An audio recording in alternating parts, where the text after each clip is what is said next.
Good morning class. आज हम पढ़ेंगे चैप्टर 4 विनियम। इस पाठ में आपको बताया गया है कि हमें दूसरों की भावनाओं का हमेशा ध्यान रखना चाहिए और नेत्रहीनों के प्रति हमें हमेशा सद्भावनापूर्ण व्यवहार करना चाहिए। अब अपनी कहानी की तरफ आते हैं। तो ये कहानी एक बिनिया नाम की लड़की की है जो बहुत ही चुलबुली और बातूनी है। उसकी सिया नाम की एक सहेली थी जो नेत्रहीन थी, जिसे दिखाई नहीं देता था। जब वो सिया से मिली तो वह यह सोचकर डर गई कि सिया अपने काम कैसे करती होगी, वह सड़क पर कैसे जाती होगी, अपने दोस्तों के साथ कैसे खेलती होगी, कैसे पढ़ती होगी। इन्हीं सब बातों को सोचते हुए आज जब वह स्कूल से आई तो चुपचाप आकर अपने बगीचे में बैठ गई।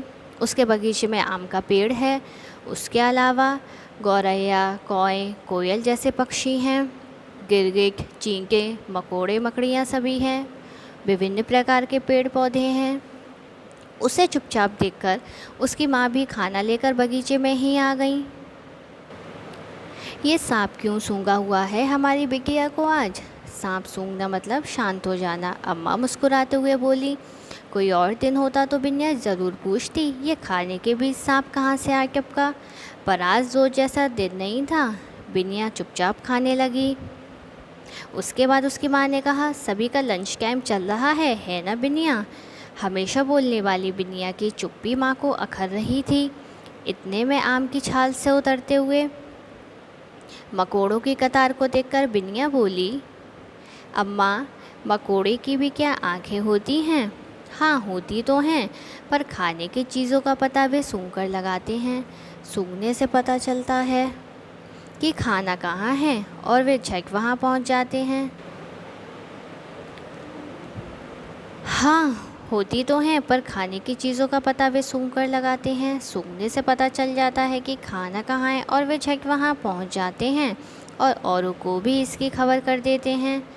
सांप भी आँख से नहीं देखता, हमारे चलने से ज़मीन कांपती है, उसी से पता करता है कि कोई आ रहा है। तो अम्मा, क्या सिया भी ऐसा ही करती है? कौन सिया? आज मैं स्कूल से आ रही थी तो मुझे सिया मिली। उसके हाथ में एक छड़ी थी। वो उसे इधर उधर हिलाती और चलती जा रही थी। मैं उसके साथ साथ चलने लगी। उसे दिखाई नहीं देता।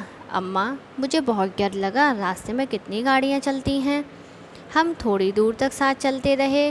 वो अपने स्कूल के बारे में, किताबों के बारे में, दोस्तों के बारे में, टीचरों के बारे में, भाई बहनों के बारे में बता रही थी। फिर उसके घर का मोड़ आ गया। मैंने कहा मैं साथ चलती हूँ, तो वो बोली मैं तो रोज़ ही अकेले आती जाती हूँ। अपन मीन्स हम, अब रोज़ मिलेंगे। और वो चली गई। बिनिया की आवाज़ में अब भी डर कांप रहा था। उसकी अम्मा यह सुनकर उसे समझाती हैं, देखना सिर्फ आँख से ही नहीं होता।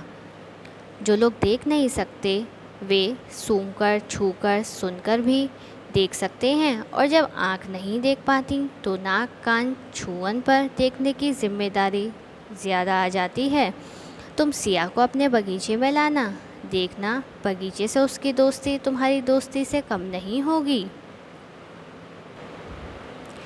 अगले दिन स्कूल छूटते ही बिनिया भागी। उसे दूर से ही सिया पेड़ के नीचे खड़ी दिख गई थी। सिया के साथ आज उसकी क्लास का आमिर भी था। दौड़ती हुई सिया पेड़ के पास पहुंची और तीनों चल दिए। आज बिनिया का मुंह बंद होने का नाम ही नहीं ले रहा था। वो उन्हें सभी विषय में बता रही थी कि मालूम है गौरैया दाना खाने से पहले इधर देखती है, फिर उधर। अरे भाई, दाना खा रहे हो कि सड़क पार कर रहे हो जो इधर उधर देख रहे हो? अब तो गेंदे का मौसम गया समझो। फूल कैसे मुरझा गए हैं। पर गुलमोहर ने बोरिया बिस्तर बांधकर आने की तैयारी कर ली है कि अब गुलमोहर के पौधे आने वाले हैं। अमलतास ने भी, सेमल, पलाश क्या क्या बाय बाय कर रहे हैं। और वो फुदकी रस पीते पीते एकदम नीचे आ गई थी। और नीचे पता है, शेर की मौसी बिल्ली बैठी दूध पी रही थी। कहते हुए बिनिया ने बैग में से पलाश, सेमल के कुछ फूल सिया और आमिर के हाथों में रख दिए। कितने सुंदर और मखमली हैं, सिया बोली।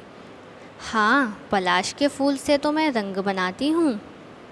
बिनिया की बात को बीच में काटते हुए आमिर बोल पड़ा, अरे सुन, अपनी फुदकी से कह देना कि ध्यान रखे, कहीं रस समेत बिल्ली के पेट में ना चली जाए। सेमल के फूलों को वो इस अंदाज से हाथों से पकड़ता हुआ बोला कि तीनों ज़ोर ज़ोर से हंस दिए।